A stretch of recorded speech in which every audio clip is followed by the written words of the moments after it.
It's spooky season. Looks like some sort of legally safe knockoff of an 80s horror character. The leaves are turning, the days are getting colder, and the dead are rising from their graves. That's right, it must be spooky season.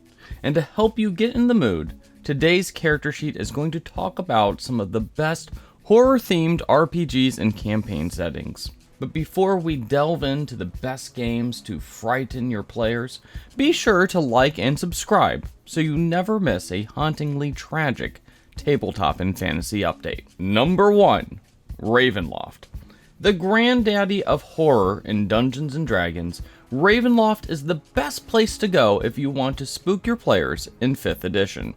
While everyone associates Ravenloft with Curse of Strahd, there are plenty of other domains of dread that make for great settings for a shorter campaign or even a one-off. Now, if you're really looking to push the limits of Ravenloft, lean into the idea that the Dark Lords never truly die, and that each death simply, resets the domain, forcing the tragic cycle to begin anew. How will your players escape that tragic cycle? Why are they trapped in that cycle? These are all great questions that the players will have to solve over the course of a campaign that can go in just about any direction. So many choices. Number 2, Mork Bork. If you're looking to stay within fantasy but want to go a bit darker than what Dungeons & Dragons will allow, give the amazing post-apocalyptic RPG Mork Bork a try. Mork Bork is set in a dying fantasy world, where each day begins with a dice roll. Once 7 dice rolls land on a 1, the world ends. Don't look, my sweet darling. It's too dangerous. Mork Bork is a game where a character's true nature and motivations are revealed by their inevitable doom, and where horrifying terrors, and you can throw in any number of horrifying terrors, they pale in comparison to the prospect of the sun never rising again. Once again, another great game that everyone should give a shot. Number 3, 10 Candles. Now, if you want to move away from the fantasy genre, but still want that sense of inevitable doom, 10 Candles is the RPG for you. 10 Candles is a game that runs on a unique timer, one where scenes are determined by tea candles. Once the last candle goes out, the characters die. It is inevitable. Players are given a scenario and played over the course of 10 scenes, each of which is represented by a tea candle. And when an individual tea candle goes out, that scene ends. Now, conflicts are resolved via rolling a pool of d6s, and players initially start off with a large pool of dice, and the GM starts off with a much smaller pool of dice. However, the player's dice pool gradually shrinks, both throughout individual scenes and also throughout the course of the game.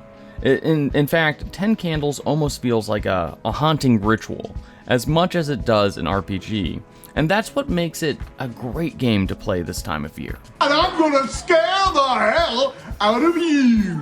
But there are 2 other games I feel like we have to mention, and let's start off with the horror OG, Call of Cthulhu. Now in its 7th edition, Call of Cthulhu was famous for being so deadly you could literally die in character creation. And while that's no longer the case, the setting, based on the works of H.P. Lovecraft, the good spooky stuff, not the horrific racist stuff, is still one of the most frightening ever made. The world is slowly being overrun by elder gods and their terrifying minions. Ancient horrors lurk in the ocean. Entire villages and towns are being mutated by their dark influences. And the other night you looked at a planet in the sky and you're pretty sure it looked right back at you. No, sir, I don't like it. No other game has quite the sense of hopelessness in the face of impossible odds that Call of Cthulhu does. None of the characters you make are expected to survive, either torn apart by the vastly more powerful nightmare creatures like the Hound of Tindalos, or driven insane by the knowledge they are actively trying to acquire. Because as investigators, the more you learn about the Cthulhu mythos, the more it shatters your mind.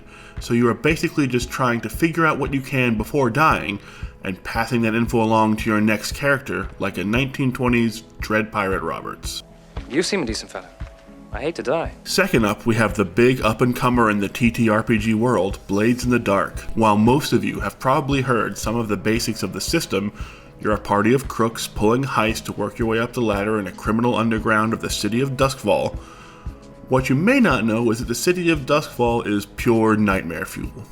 The city is surrounded by a literal hellscape filled with ghosts of everyone who died in a massive cataclysm that shattered the sun and nearly destroyed the world 1,000 years ago. Now these souls roam around in the perpetual darkness outside the city, killing or possessing anyone foolish enough to take a step into the dark. The only thing that keeps an unfathomable army of raging undead souls from killing everyone in the entire city is a lightning barrier. A barrier fueled by the blood of leviathans, horrific massive sea demons who live in the Void Sea, because fun fact, the cataclysm also turned all the oceans into a portal to a demonic realm.